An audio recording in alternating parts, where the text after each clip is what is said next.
जब एग्जाम एकदम नजदीक आ जाता है ना, थोड़ी हमारी प्लानिंग चेंज होनी चाहिए। आप पेपर दे के और आपको लगे तेरे भाई ने मेहनत किया था, पहला पेपर खराब जाएगा तो बहुत ज्यादा पछतावा होगा। बोर्ड एग्जाम जब पेपर दे के अगर यहीं खड़े होगे स्क्रीन पे आपके सामने बोलूंगा। सो दोस्तों, इस वीडियो के अंदर टोटल मैं 3 मूल मंत्र बताने वाला हूँ गाइस, जो आपको जानना बहुत जरूरी है। दोस्तों मैं चाहूंगा प्लीज किसी कोने में बैठ जाओ, हेडफोन लगा लो, क्योंकि जब एग्जाम एकदम नजदीक आ जाता है ना, थोड़ी हमारी प्लानिंग चेंज होनी चाहिए। अगर उस प्लानिंग वाइज आगे नहीं बढ़ रहे हो ना गाइस, मैं बोल रहा हूँ आप पेपर दे के आओगे ना, गारंटी बोल रहा हूँ लिखोगे सर पेपर बहुत खराब गया सर, क्योंकि मैंने इतने सालों में देखा हुआ है भाई। इसीलिए मैं अब ये जो वीडियो बता रहा हूँ, ये मूल मंत्र को फॉलो करना आपको बहुत जरूरी है। वैसे गाइस आप सभी को पता है कि आज शाम को 5 बजे ओमकार सर का स्पेशल सेशन पेपर सॉल्विंग का है। एंड दोस्तों मैं चाहूंगा, मैंने बोला था कमेंट बॉक्स पूरा भरा रहना चाहिए राहुल सर हार्ट के साथ।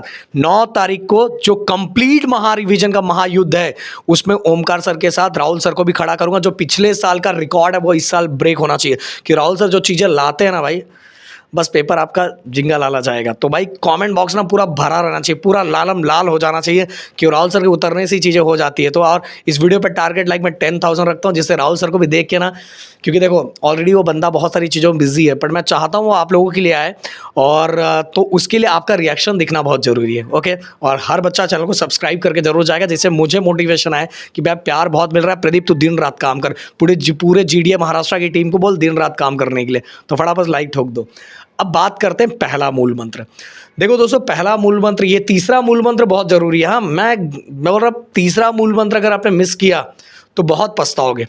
पहला मूल मंत्र गाइस ये है कि देखो, अगर अभी आप अपने आप को कंफर्ट जोन में रखे हो, बहुत रिलैक्स फील कर रहे हो, और आपको मन कर रहा है बस 1-2 घंटे पढ़ रहे हो और बाकी चीज़ों पे बस फोकस इधर उधर सुन रहे हो और कुछ भी किए जा रहे हो, तो भाई मैं बोल रहा हूँ पेपर अच्छा नहीं जाएगा। स्ट्रेट फॉरवर्ड बोल रहा हूँ, अभी जो टाइम चल रहा है आप इस समय करो या मरो वाले कंडीशन में हो।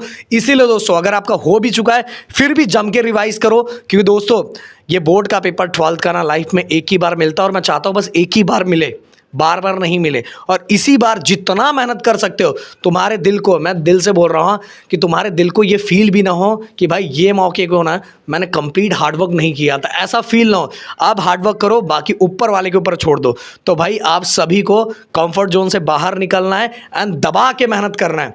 जितना तुम सोच सकते हो उससे कई गुना ज़्यादा मेहनत करो, कि जब रिजल्ट आए, भले रिजल्ट कुछ भी हो, बट आपको फील ना हो कि भाई ये जो है ना कि मैंने मेहनत भी नहीं किया था। आप पेपर दे के और आपको लगे तेरे भाई ने मेहनत किया था, पहला। दूसरी चीज़ गाइस, आप अपने पेपर के पेपर पैटर्न को समझ के, पेपर को एनालाइज करके, हर सिस्टमैटिक वे में पता चला जो चीज़ें ज़रूरी नहीं है वो भी चीज़ें पढ़ते जा रहे हो। हर चीज़ों को आइडेंटिफाई करके पढ़ो। बहुत सारे जगहों कुछ भी बताया जा रहा है, कुछ भी करवाया जा रहा है, अगर वो चीज़ें आप फॉलो कर रहे हो, भाई मैं बोल रहा हूँ बुरी तरीके से फंसोगे। मैंने इतने सालों का इतिहास देखा है भाई, मैं बोल रहा हूँ ऐसे दाढ़ी बाल पक नहीं गए। तो जो चीज़ें आपके सामने रख रहा हूँ, बड़े भाई एंड दोस्त के नाते समझा रहा हूँ भाई, प्लीज़ रिक्वेस्ट है, कुछ भी फॉलो नहीं करना है, आपके पैटर्न को समझना है, आप खुद ही चीज़ों को एनालाइज करना है, एनालाइज करके उन्हीं चीज़ों की तैयारियां करना है, कुछ भी अननेसेसरी अब नहीं करना है। देखो गाइस, समझने समझाने का टाइम खत्म हो गया। अब तेरे भाई का फोकस है कि हर सब्जेक्ट पे अब अच्छे से फोकस करना है। दूसरा मूल मंत्र में स्पेशल मैं ये भी ऐड करना चाहता हूँ कि दोस्तों अभी आपको सबसे ज़्यादा इंग्लिश पे ही फोकस करना चाहिए। इंग्लिश पे, ओनली इंग्लिश पे फोकस नहीं किया दोस्तों, मैं बताना चाहूँगा अगर इंग्लिश का पहला पेपर खराब जाएगा तो बहुत ज़्यादा पछतावा होगा, एंड कॉन्फिडेंट लेवल है ना वो डाउन होगा। एंड कॉन्फिडेंट लेवल अगर डाउन हुआ तो भाई क्या होगा पता है, आपका आगे का पेपर कितना भी आपको अच्छा होता होगा, पर आपके दिमाग में वो चीज़ें चलती जाएगी। इसीलिए भाई जो टाइम अब मिल रहा है पूरी तरह से इंग्लिश को दो, अगर हो सके तो 1-2 घंटा दूसरे सब्जेक्ट को दो, बट गाइस पहले इंग्लिश को पूरा करो। मैं बोला कॉन्फिडेंस बढ़ाने के लिए ना ये टाइम बहुत ज़रूरी है इंग्लिश को लेके। एंड तीसरी चीज़ गाइस, मैं बोल रहा हूँ जब नज़दीक आते हो तो आपकी प्लानिंग चेंज होनी चाहिए।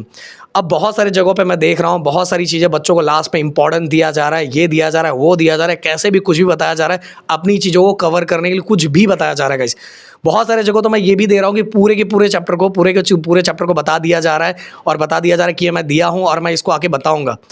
भाई मैं स्ट्रेट फॉरवर्ड बोल रहा हूँ, डायरेक्ट बोर्ड एग्जाम अब बहुत नज़दीक है। 12th में थोड़ा आपका तरीका चेंज होना चाहिए। तरीका चेंज ये होना चाहिए कि अब तक आपने जो पढ़ा है उन चीज़ों को छोड़ के अब गाइस आपको क्या करना है। अगर मान लो आपसे चैप्टर नहीं हो रहा है, इंपॉर्टेंट छोड़ो, अब तरीका कैसे फॉलो करना है पता है, कि 16 चैप्टर है आपसे नहीं हो रहा है तो आप 8 ही चैप्टर करो, 7 ही चैप्टर करो, पर उन 7 चैप्टर के 1 मार्क्स 2 मार्क्स 3 मार्क्स 4 मार्क्स के क्वेश्चन जो आए हुए क्वेश्चन है उनको करो गाइस।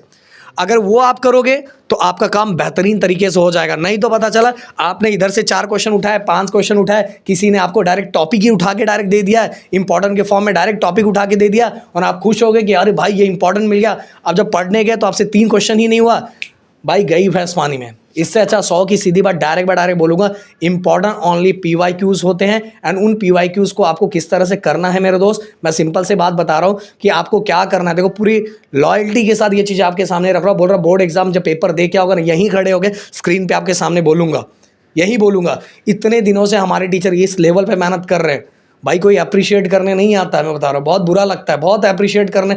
मतलब सोचो 9-9 घंटे 10-10 घंटे का सेशन, और ये भी नहीं पूरे साल भर। जब GDA फॉर्म नहीं हुआ था गाइस, बहुत बुरा लगता है। कुछ बच्चे बस 2-4 क्वेश्चन उठा के लेके आते हैं या पूरे चैप्टर के क्वेश्चन उठा के लेके आ जाते हैं बिना एनालाइज किए बिना, और बोलते हैं सर देखो ऐसा आएगा। भाई बहुत बुरा लगता है। पूरे साल भर या तो आपने मुझसे राहुल सर से पढ़ा होगा या तो अभिषेक सर अज्जू सर से पढ़ा होगा।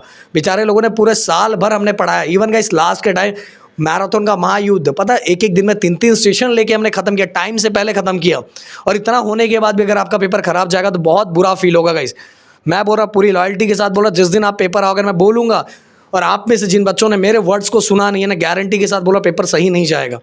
और अगर आपने मेरी बातों को फॉलो किया, सिंपल सा स्ट्रेट फॉरवर्ड, आपको 16 में से 10 चैप्टर करना है, 8 चैप्टर करना है, पर जो भी चैप्टर कर रहे हो उसके 1 marks 2 marks 3 marks 4 marks question सभी अच्छी तरीके से करो। अगर चैप्टर स्किप कर रहे हो तो चैप्टर स्किप कर रहे हो, और वही क्वेश्चंस इंपॉर्टेंट है भाई।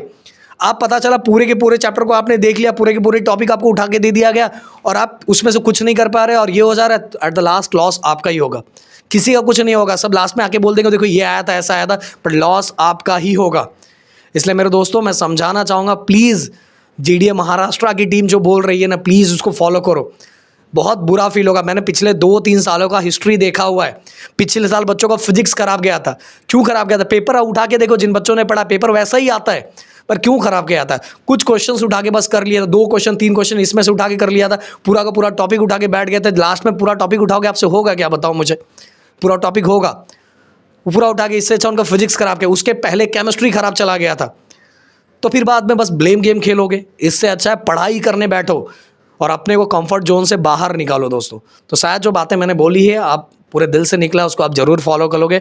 एंड GDA महाराष्ट्र के हर टीम का चैनल का मैं डिस्क्रिप्शन में दे रहा हूँ, हर तरीके से मेहनत किया गया है, और इंग्लिश का जो सेशन चल रहा है उसको प्लीज़ फॉलो करो। Thank you so much guys. जय हिंद एंड जय महाराष्ट्र दोस्तों।